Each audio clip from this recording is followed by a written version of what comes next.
So here we have a chart.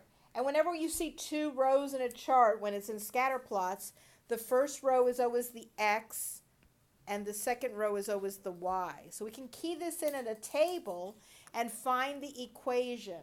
Now in real life, when you take a survey or something, you are not always going to have data in a straight line. And that's kind of the case with this problem. In this problem, they're looking at number of years that you've been at the company and how much you make an hour, okay? Well, typically, people who've been there the longest make a little bit more because they have more experience, correct? But there could be somebody who's been there a long time that really hadn't pushed themselves or done a good job, and they've gotten smaller raises every year, so they might be a little below average. And then there might be somebody who's not been there long but is really good at what they do, and they gave them a big raise, okay? So this is a guideline. You can expect to make this amount with so many years of experience.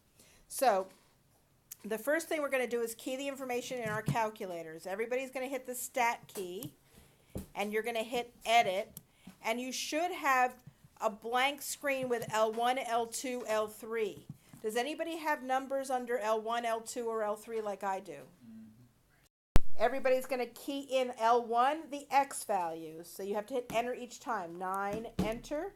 4, enter. 3, enter. 1, enter. 10, enter.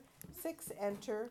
12, enter. And 8, enter. Make sure you've keyed all of them in correctly before you leave that column. Because if these are wrong, your whole every answer is going to be wrong.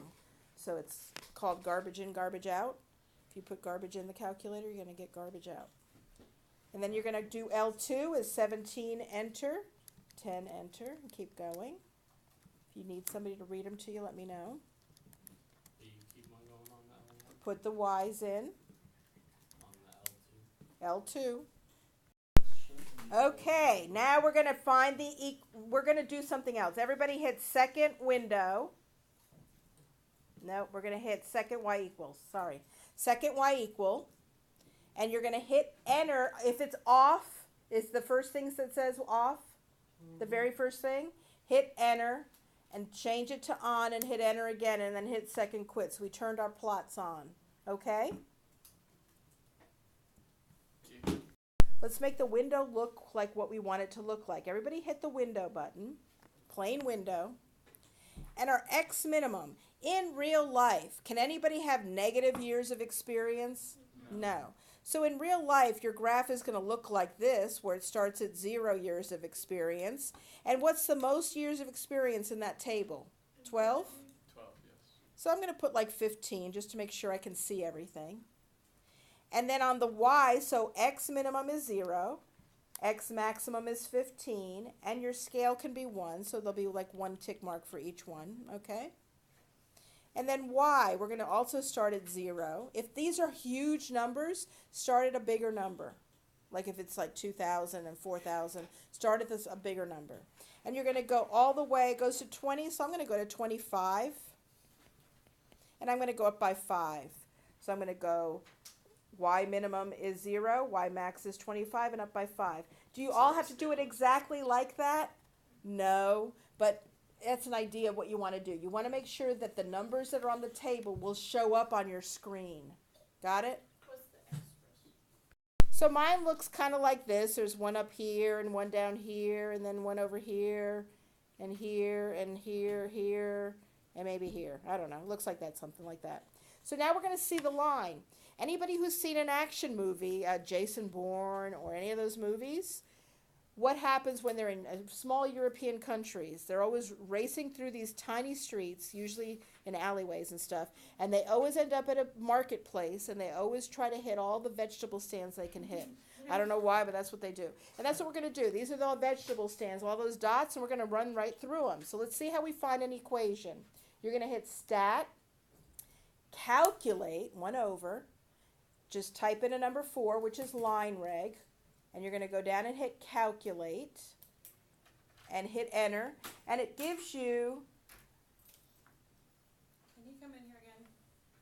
the first question is to graph it, and you're just going to plot those points on the graph that they give you in the worksheet. On the B, they say, what is the line? What is the line of best fit? you're going to put y equals, and you're going to round to two places.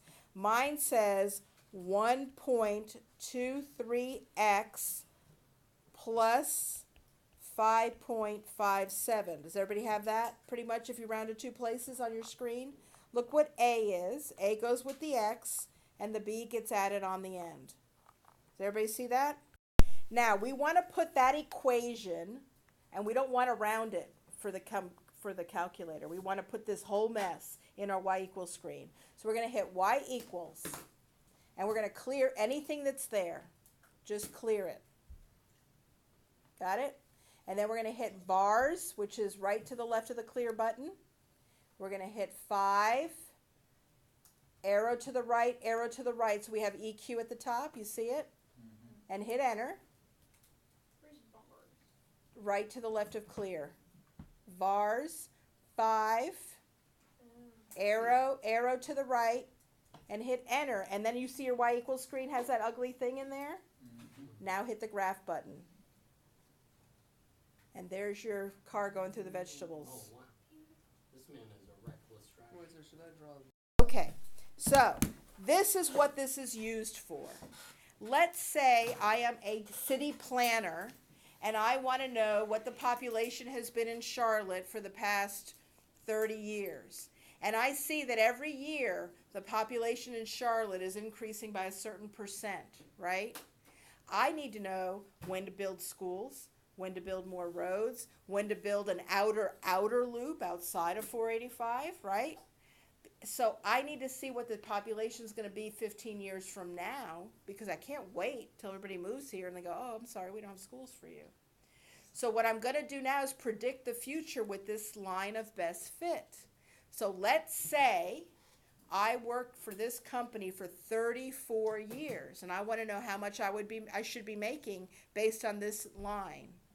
What you're going to do is you're going to hit the equation still in your y equals screen. Do not erase it. Hit second window and start at 34. So table start is at 34. And make sure your both autos are on auto, not ask, okay? And you hit second graph. And your 34 is going to say $47.53. So let's say I'm making $53 an hour. I'm above average. Let's say I'm making $38 an hour. I need to talk to my boss, right? Because I'm not making as much as I should be making. So on this, on your homework, you're going to see a question mark in one of the places. That here is what they're looking for. So let's say they say 15. They want to know what you'll be making at 15 years. You don't key that in the calculator. You figure it out later after you get your equation. You figure it out. That's like the 34, okay? So then you do the second table start. There's only 3 for homework. We're going to have more tomorrow. And I want you to try working together to do